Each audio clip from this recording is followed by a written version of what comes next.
Hey guys, मैं दिव्यांश यादव आप सभी का अपने इस वीडियो में स्वागत करता हूं।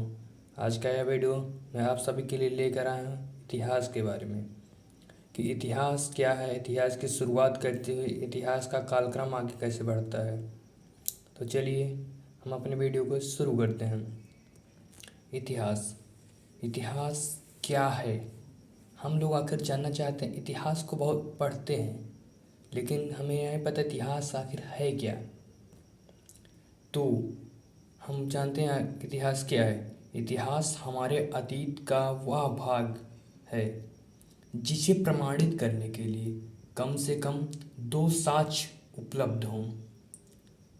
इतिहास वही माना जाएगा जिसे प्रमाणित करने के लिए कम से कम दो साक्ष्य उपलब्ध हों। जैसे एक साक्ष्य साहित्यिक साक्ष्य, पुरातात्विक साक्ष्य, विदेशी विवरण।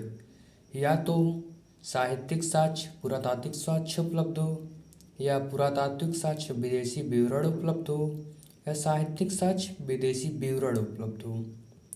यदि किसी भाग को प्रमाणित करने के लिए केवल एक साक्ष्य उपलब्ध होता है तो वह इतिहास नहीं होता है। तो आगे जानते हैं हम इतिहास के बाद प्रागैतिहास, आद्य इतिहास, इतिहास। प्रागैतिहास में कोई लिखित साक्ष्य उपलब्ध नहीं है। इस समय के लोग पढ़ना लिखना नहीं जानते थे, केवल पुरातात्विक साक्ष्य प्राप्त है। इसे पाषाण काल भी कहते हैं। मतलब यह जो प्रागैतिहासिक काल है इसे इतिहास नहीं माना जाता है।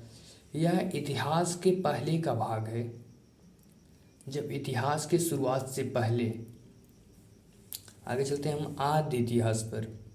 लिखित साक्ष्य प्राप्त है पर पढ़ने योग्य नहीं। इसमें जिस लिपि का प्रयोग किया गया था, जिस भाषा का, उस भाषा को कोई आज तक पढ़ नहीं पाया। पुरातात्विक साक्ष्य प्राप्त है तो यह भी इतिहास का भाग नहीं है, मतलब यह भी इतिहास से पहले का है। आगे चलते इतिहास। लिखित साक्ष्य प्राप्त है और समझने योग्य भी है। पुरातात्विक साक्ष्य भी प्राप्त है, मतलब इसे प्रमाणित करने के लिए दो साक्ष्य उपलब्ध, साहित्यिक साक्ष्य भी हैं, पुरातात्विक साक्ष्य भी हैं और विदेशी विवरण भी हैं इसे प्रमाणित करने के लिए। तो इसे इतिहास का भाग माना जाता है। आगे चलते हैं हम प्रागैतिहासिक काल। तो प्रागैतिहासिक काल को तीन भागों में बांटा गया है। प्रागैतिहासिक काल को पूरा पाषाण काल भी कहते हैं। तो आगे चलते पूरा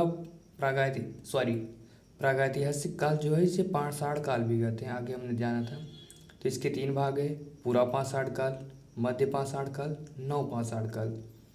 तो जो पूरा पाषाण काल है यह प्रारंभ से 10,000 ईस्वी पूर्व तक है। मध्य पाषाण काल 10,000 ईस्वी पूर्व से 6,000 ईस्वी पूर्व तक, और नव पाषाण काल 6,000 ईस्वी पूर्व से 3,000 ईस्वी पूर्व तक। आगे चलते हैं हम पूरा पाषाण काल पर। पूरा पाषाण काल को तीन भाग जैसे पूर्व पूरा पाषाण काल, मध्य पूरा पाषाण काल, उच्च पूरा पाषाण काल। इस काल में मानव शिकारी था, बड़े बड़े पत्थर उपकरणों का प्रयोग करता था। शिकार करने के लिए इसे बड़े बड़े पत्थरों का प्रयोग करता था। इनके उपकरण जैसे हैं फ्लिंट, बेढंगे चाकू, हथौड़े, कुल्हाड़ियाँ आदि। तो आगे हम चलते हैं मध्य पाषाण काल में। इस समय जो मानव था यह शिकार के साथ साथ पशुपालन भी सीख चुका था। तो इसका पहला पालतू जानवर कुत्ता था। इस समय के जो उपकरण थे यह पहले की अपेक्षा छोटे, नुकीले और धारदार हो गए। इस समय के उपकरण पहले की अपेक्षा कम वजन के थे और इसे फेंक कर भी शिकार किया जा सकता था। इस समय जो मानव था वह मांस, कंदमूल और पशुओं से प्राप्त वस्तुएं खाता था। पशुपालन के प्रथम साक्ष्य जो प्राप्त हैं यह बागौर, राजस्थान, आदमगढ़ व मध्य प्रदेश से मिलती हैं। इस समय चित्रकला का भी साक्ष्य प्राप्त है जो कि भीमबेटका की गुफाओं से मिले हैं। इस समय के में मानव गुफाओं में रहने लगे थे तथा इस समूहों में मिलकर रहते थे। तो इसका जो साक्ष्य है दमदमा और सराय नाहर, ये जो प्रतापगढ़ उत्तर प्रदेश में है वहाँ से मिलते हैं, क्योंकि यहाँ पर एक साथ कई कई चूल्हे प्राप्त किए गए हैं। मानवीय आक्रमण युद्ध का साक्ष्य। जब लोग एक साथ रहते तो जाहिर सी बात है इनमें युद्ध जरूर होगा।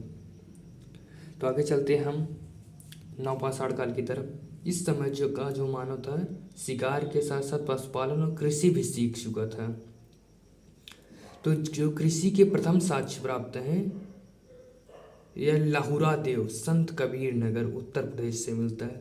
इससे पहले जो 2015 से पहले का जो था उसमें कृषि का प्रथम साक्ष्य मेहरगढ़ बलूचिस्तान दिया जाता था, लेकिन फिर से पुरातात्विक मतलब उत्खनन हुए तो उसमें से जो प्राप्त हुआ है तो यह उससे भी प्राचीन था। इस समय के लोग गांव में बसने लगे थे। मृदभांड का मतलब मिट्टी के बर्तन बनाते थे, उसे पॉलिश भी करते। मिट्टी के बर्तनों पर विभिन्न चित्रकारियाँ उकेरते थे। पहली बार मानव ने धातु का प्रयोग किया था। मानव द्वारा प्रयोग की गई पहली धातु जो तांबा है।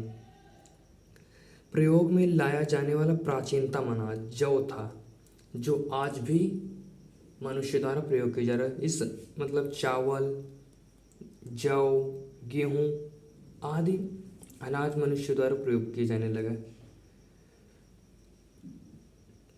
इस समय के उपकरण पॉलिश किए जाते थे, मतलब उपकरणों पर लोग अपने उपकरणों को पॉलिश करके अत्यधिक सुंदर बना देते हैं। आगे देखते हैं मानव का विकास क्रम के। पहला मानव जो था ऑस्ट्रेलोपिथेक्स, उसके बाद मानव का विकास क्रम आगे बढ़ा पिथेकेंथ्रोपस, निएंडरथाल, क्रोमेगन, होमो सेपियंस। होमो सेपियंस जो है आज के आधुनिक मानव हैं। अगर हमारा वीडियो पसंद आया हो तो लाइक करें, कमेंट करें, सब्सक्राइब करें हमारे चैनल को और यह वीडियो अपने दोस्तों के पास शेयर करें जिससे उन्हें भी इसकी जानकारी मिल सके। धन्यवाद।